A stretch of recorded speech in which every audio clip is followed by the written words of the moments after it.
ત્યારે મારી ઉંમર 8 વર્ષની હતી. ઓહો, સુરેન્દ્રનગર ની અંદર સૌપ્રથમ પાવભાજી ની શરૂઆત તમારા પપ્પાએ કરી હતી. મારા ફાધરે કરી એ કઈ જગ્યાએ હતું? વાડીલાલ ચોકમાં. 50 વર્ષથી પાવભાજી એક જ જગ્યાએ ખાય છે ને એક ધારો ટેસ્ટ છે, તો ભાઈ તમે હવે બાકી ન રહી જતા.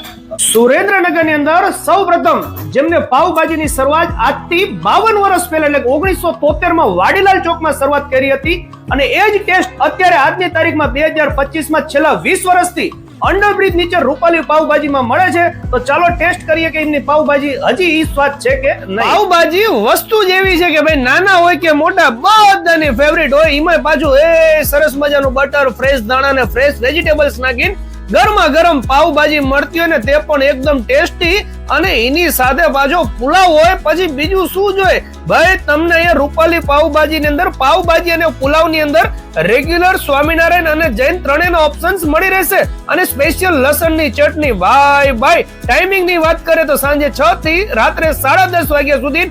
એડ્રેસ ની વાત કરે તો ઓવરબ્રિજ નીચે જ આમની આ લારી ઊભી હોય છે અને વર્ષોથી આમની પાવભાજી એક ધારી અને આજ પણ એ ટેસ્ટ છે.